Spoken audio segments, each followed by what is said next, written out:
At the turn of the 19th century, physicists were in the midst of a vehement debate about the nature of light. Newton claimed a century earlier that light was made up of tiny particles called corpuscles, and supporters of the corpuscular theory used Newton says so as their primary argument. Other physicists during Newton's time, like Robert Hooke and Christian Huygens, posited that light was instead a wave, and proponents of the wave theory felt that many phenomena involving light could be better explained using a wave model.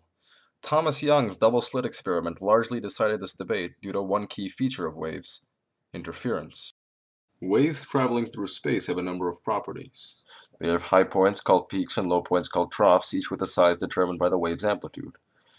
The wavelength of the wave is the distance between consecutive peaks or troughs, and the frequency of the wave is the number of times that peaks pass through a certain point in a given time. The speed of the wave is equal to the wavelength multiplied by the frequency. When waves are added together, they interfere with one another.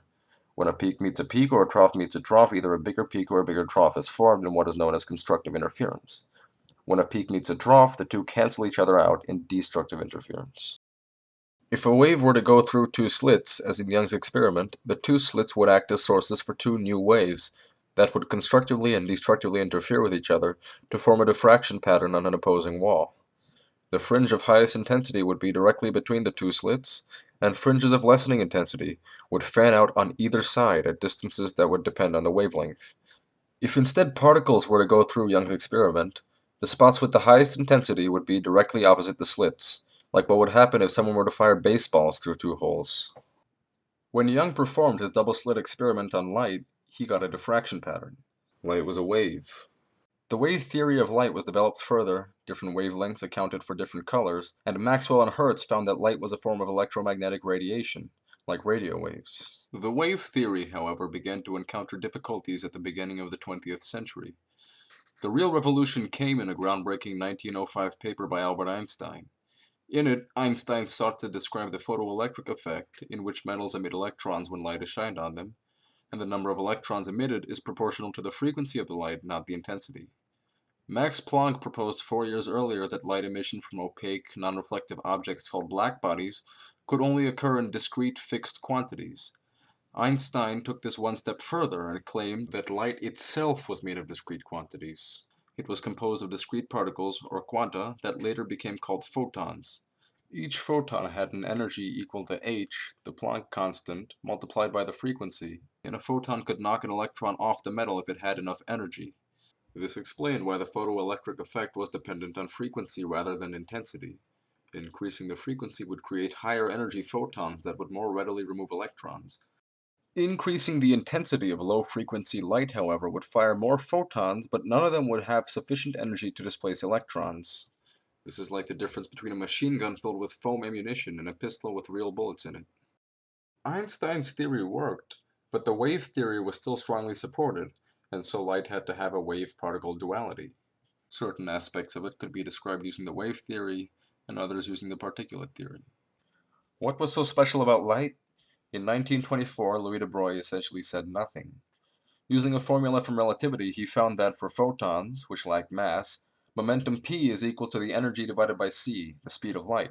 Using the equation for the energy of a photon, E is equal to h multiplied by the frequency, de Broglie derived that the momentum of a photon is equal to h divided by the wavelength lambda. But de Broglie didn't think that photons were special in this regard, and he hypothesized that every object had a wavelength according to a slightly rearranged formula. Wavelength lambda equals h divided by momentum p.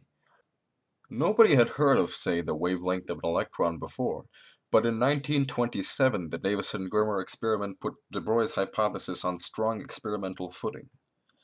In the experiment, electrons were fired at a nickel crystal lattice and the electrons formed a diffraction pattern after being scattered by the lattice.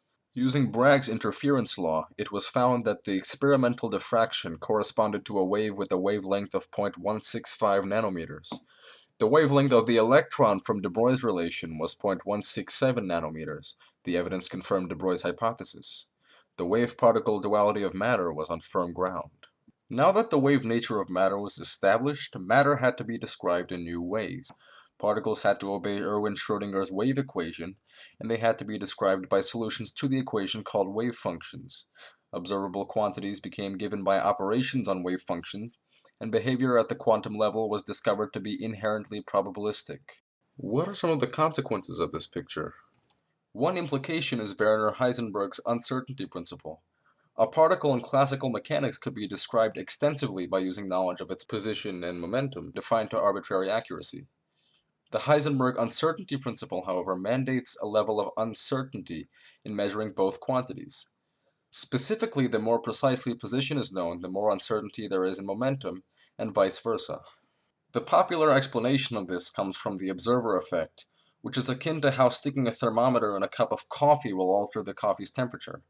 According to this explanation, firing a photon of high momentum to measure the position of a particle will allow for a very accurate measurement of position, but will change the momentum of the particle. But the uncertainty principle is a result of more than just current technological limitations. It's an inherent property that comes from the wave nature of particles. When looking at a particle's wave function, Max Born's rule states that the probability of observing the particle at a specific position is equal to the magnitude squared of the wave function. For maximum certainty in position, there should be a 100% probability of finding the particle at the given position, and no chance of finding the particle anywhere else. This corresponds to a wave function that is a spike at that position, called a delta function, and is zero everywhere else. But the momentum of a particle is equal to h divided by the wavelength, and what on earth is the wavelength of a spike? The answer comes from Fourier analysis. The delta function, or any function, can be represented as the sum of functions with definite wavelengths, each of which has a definite momentum associated with that wavelength. The Fourier transform is a graph of the relative contribution of each wavelength, and it follows the same magnitude squared probability rule as the function of position.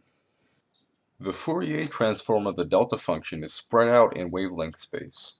Waves of all wavelengths are part of the sum that creates the delta function, and so the probability associated with a specific wavelength for a specific momentum is spread out as well.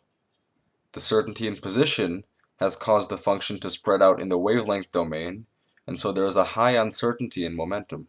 The converse is true of a wave function of position that has a definite wavelength. Its Fourier transform would be a delta function that corresponds to that wavelength, and so it'll have maximum certainty in momentum, but the probability associated with its position will be spread out. For cases in between the two extremes, this general principle holds. Making the wave function more localized in one domain will cause it to spread out in the other. Another consequence closely related is the existence of a zero-point energy. Quantum systems have minimum energy levels that are higher than the lowest energy levels allowed by classical mechanics. In classical mechanics, a particle's minimum energy would be attained when lying without motion at the bottom of its potential well, like a ball lying still at the bottom of a valley. For quantum mechanical systems, however, this is not allowed. It would violate the uncertainty principle, as it would allow us to know simultaneously the position of the particle at the bottom of the potential well and the momentum of the unmoving particle. As a result, particles have to undergo vibrations and fluctuations even in their lowest energy level. The idea of the wave-particle duality is one of the most important ideas in modern physics. It has proven itself to be integral to our understanding of the minute quantum world. And while it may not always be intuitive, it has unlocked a deep insight into the most fundamental workings of nature.